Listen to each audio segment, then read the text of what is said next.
Las historias terroríficas del internet que conocemos como creepypastas tienen episodios sumamente atractivos gracias al morbo, concernientes a videojuegos, episodios y materiales perdidos de nuestros personajes favoritos de la infancia.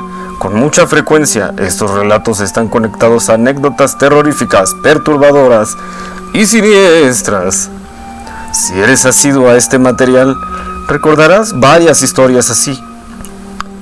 Pero, ¿qué pasaría si te dijera que hay una en particular muy perturbadora que al final resultó ser real? Mucho se ha hablado de este anime, y no solo por ser el emblema y tema principal de este canal, sino porque a pesar de haber terminado su emisión hace ya bastante tiempo, aún sigue dando mucho de qué hablar, y sobre todo, sigue habiendo muchísima tela de dónde cortar. Teniendo 24 episodios, 3 OVAs, 3 volúmenes de un manga y un videojuego en su haber, antes de existir todo este material conocido, hubo una vez un proyecto muy mórbido y extraño para la trama de este anime, que por fortuna se quedó en eso, solo un proyecto. El demencial guión que se logró rescatar es solo un poco de lo que se hubiera sido la trama de la serie, que desde el vamos muestra escenas grotescas y siniestras, y según las poquísimas personas que conocen lo que sería el resto del material completo, el cual fue confiscado celosamente por la misma Trigger, la situación de aquella trama no nata se pone mucho peor. Cuesta muchísimo creer que el equipo creador de las brujitas en su sano juicio tuviera pensado que hacer algo como esto fuera buena idea. Fue un brinco de lo mágico a lo cotidiano, de lo común a lo completamente siniestro. La historia real decía así. En el año 2013, el mangaka Yo Yoshinari junto a un estudio Trigger entraba al anime Mirai número 13. Este proyecto del gobierno de Japón tiene la finalidad de financiar diversos proyectos de animación para motivar a los jóvenes mangakas a producir nuevos animes y mangas para impulsar la industria. Aquí, Yo Yoshinari presentaría el que sería su más reciente personaje, Ako. En esta etapa inicial, ella sería una joven animadora que buscaba su crecimiento en un estudio de anime. Aunque esta temprana versión parecía muy escueta, había gente que parecía genuinamente interesada en la trama, incluso motivando a Yoshinari en continuarla.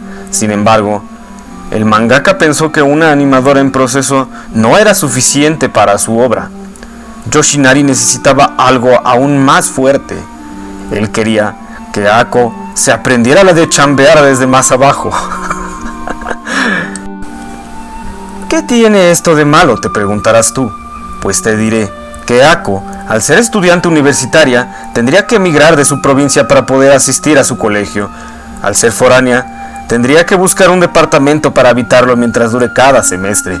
Debido a la situación económica de los Kagari, tendría que rentar un departamento más chico que un Infonavit, con poca agua, mala señal de internet y un nauseabundo olor a cola. Para poder pagar sus colegiaturas, comer y mantener su departamento, tendría que trabajar en un McDonald's o en un Oxxo.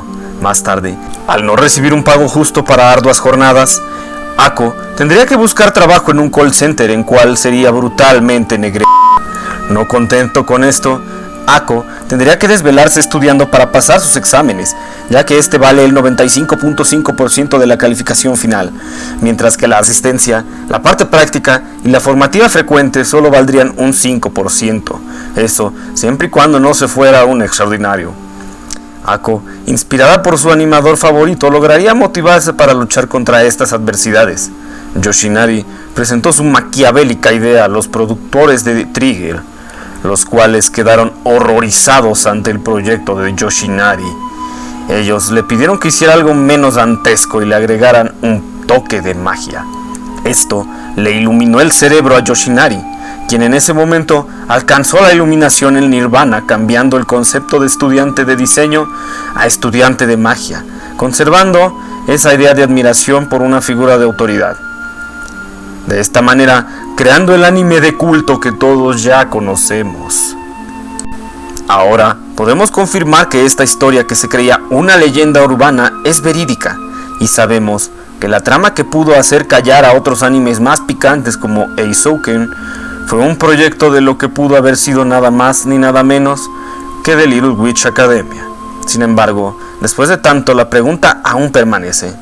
¿Por qué se dejaron llevar por una historia que empezó como una simple idea y luego abarcó toda una trama para que al final fuera desechada?